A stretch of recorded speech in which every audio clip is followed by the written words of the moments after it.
Hello and welcome to the Genuine Learning blog. My name is Melissa Galasso and I'm excited to be with you today to talk about a very recently issued exposure draft. It is coming this time from FASB. It's the Codification Improvements to Hedge Accounting. Now, hedge accounting has been in the news a lot lately. One, it's one of the standards that it's about to be delayed. So this is in the suite of items that are going to get the extra extension for private companies, but also in some of the application areas here. So the goal here is really a codification improvement. It's not a wholesale change to how we do hedging, but it is here to help us make sure the COD is understandable, eliminate some inconsistencies, and provide some clarifications on how to apply the new ASU 2017-12. So as I mentioned, this is due to ASU 2017-12, which is the updated hedge guidance. People really like the updated guidance. It's simpler. It helps allow you to do things like hedge the risk of a particular component without looking at the entire underlying. And so there's a lot of really cool things in that standard. So we're really excited to have it. But as with anything, when you're in the middle of going through the implementation, you might find a couple of little snafus, which is exactly what happened. So this was issued November 12th. Comments are due January 13th. So again, very targeted improvements to hedge accounting, trying to improve the financial reporting, and the goal of the entire standard was to better portray the economic results of their risk management. So if someone is hedging, there's a reason for it. What are they trying to mitigate? That's really what they want to make sure keeps consistent. And so they are trying to simplify, right? So sometimes some of the application material caused a little bit of question, and so we're trying to address that. So there are a few things that are addressed in here. The first one is changes in hedged risk in a cash flow hedge. So there's a couple of different things here. It clarifies that the forecasted transaction and the hedged transaction are distinct. And so that's a term that we're familiar with coming from the RevRec standard. But in this scenario, they're really trying to give us some additional criteria on what would be applied to designate the hedged risk, and then what would be to identify the forecasted transactions when they occur, right? So they're trying to provide that additional clarity so that we know what criteria we're applying.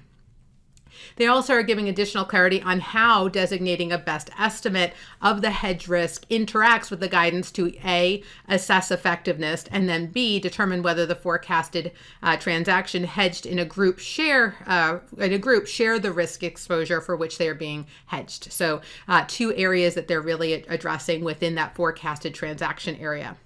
Another thing they're focusing on is the contractually specified component. So as I mentioned earlier, one of the things is in the past, you'd have to hedge the entire inventory. You couldn't do a component of it. So in here, if you have a non-financial forecasted transaction, right, they are now allowing you to use a contractually specified component, so long as it's contractually specified. And so how do you know if something's contractually specified? Well, it should be in the documentation. So they're going to provide additional clarity on the nature of the documentation that evidenced a contractually specified component. They're giving us information on how do you evidence a contractually specified component being obtained, in terms of the variability in that specified component. And then also clarity on how an entity, or whether really an entity, must apply the normal purchases and normal sales scope exception to forecasted transactions to be eligible for the contractually specified component risk hedging. So again, just trying to address really niche hedging issues. The other area that they focused on is foreign currency denominated debt instruments as hedging instruments and the hedged item.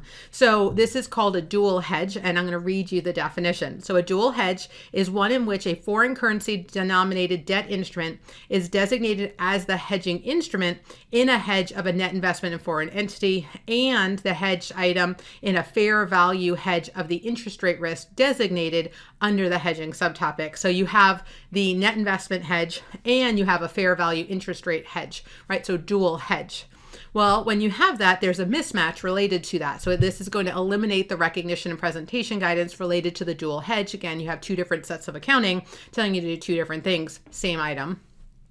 And then also an entity should exclude the foreign currency denominated debt instruments fair value basis adjustment from the net investment hedge effectiveness assessment. So they provide us a little bit of guidance here. The other area is really terminology. They use the same term, but had different meanings for it, and that obviously is difficult for us to ascertain. So it replaces the term prepayable with the term early settlement feature for the purposes of applying the shortcut method to be explicit about what the intent was and to make sure that people understood what the underlying term was intended to mean. So again, not wholesale changing, just providing a little bit more clarity, especially in that guidance.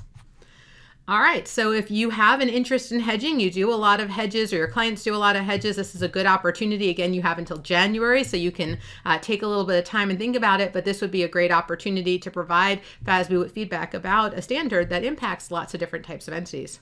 All right, so thank you guys so much for joining me on the Genuine Learning blog, and I hope to see you on a future blog in the near future. Have a great day, guys. Bye-bye.